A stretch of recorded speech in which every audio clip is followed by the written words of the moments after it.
apa ya, sebagai dibilang penjaga ya bukan, artinya juga selalu hadir di sini. Yang penting karena di sini tempat ziarah, dan kalau memang lagi mereka juga pada datang, kami juga mengamankan. Tidak cuma saya sendirilah, ada beberapa teman-teman yang memang istilahnya untuk mengamankan lah di sini. Ya dibilang ya keamanan seperti itulah. Beliau adalah seorang Raja Mataram yang berkuasa sejak 1646 sampai 1677. Beliau adalah putra pertama Sultan Agung, Raja Sultan Agung. Beliau adalah Raja Mataram pertama dan punya keturunan ada beberapa, salah satunya adalah Sunan Amangkurat I atau Sultan Amangkurat II. Jadi beliau adalah Raja besar Kerajaan Mataram. Kalau dibilang latar belakang, yang dimaksud latar belakang ya tentu kalau dilihat dari sejarah, pelajaran sejarah di sekolah itu memang bertolak belakang dengan cerita aslinya. Cerita berarti kan tidak harus pasti. Itu pun sejarah, karena yang mereka ketahui adalah tentang catatan itu. Jadi antara catatan sejarah di sekolah dengan versi aslinya jelas berbeda. Apalagi jenenganlah seperti Bapak sendiri waktu sekolah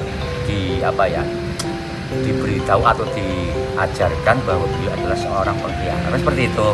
Beliau adalah seorang pengkhianat, tapi sebenarnya versi aslinya nggak seperti itu, karena beliau itu menentang kehadiran POC waktu itu, belum Belanda. POC hadir di tanah Jawa, beliau adalah salah satunya raja yang menentang kehadiran Belanda atau POC waktu itu untuk tidak menguasai rempah-rempah di bumi Nusantara ini, khususnya di Pulau Jawa.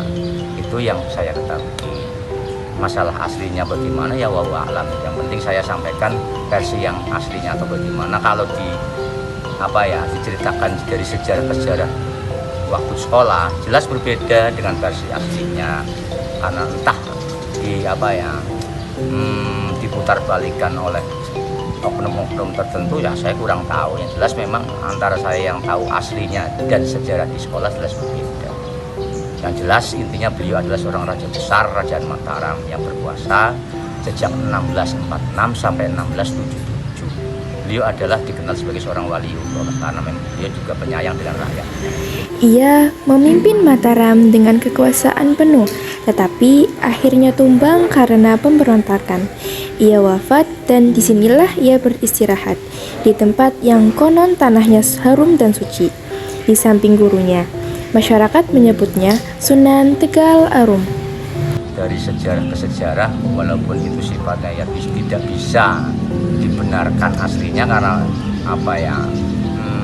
eranya kan sudah ratusan tahun yang lalu. Beliau berwasiat waktu itu kan, beliau melarikan diri dari Kerajaan Mataram, mengasingkanlah tepatnya, kalau melarikan diri itu kurang tepat. Beliau mengasingkan diri di daerah Banyumas. Beliau di sana sampai wafat di sana, namun meninggalkan wasiat atau berpesan untuk dimakamkan di daerah Tegal yang tanahnya harum gitu loh.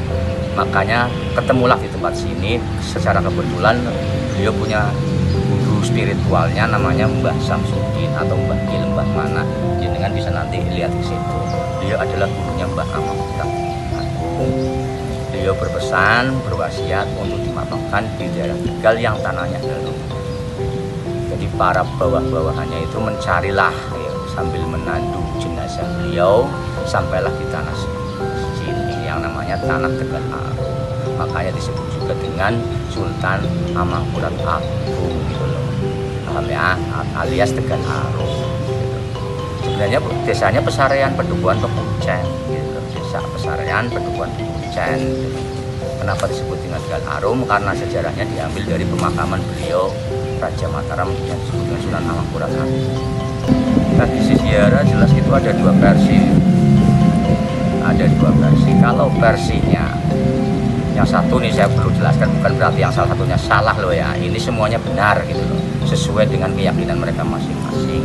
Yang pertama adalah versi Kejawen. Paham ya, versi Kejawen? Dari tradisi beliau nyekar ke sini atau ziarah ke sini jelas pakai budaya Kejawen. Ada yang bawa kembang beberapa rupa atau mungkin harum-haruman seperti menyan atau wangi-wangian gitu. ada versinya yang Islami. Kalau datang ke sini dengan cara bertahlil atau dengan cara apalah zikir atau kirim doa. Ya memang dari para peziarah dari Kejawen juga memang ngirim doa, tapi versinya jelas beda.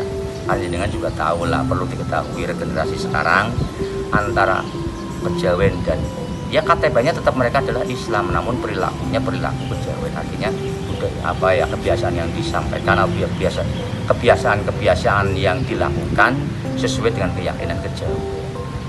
Seperti ya keraton-keraton itu kan dirikan Kejawen walaupun KTP-nya tetap Islam gitu loh.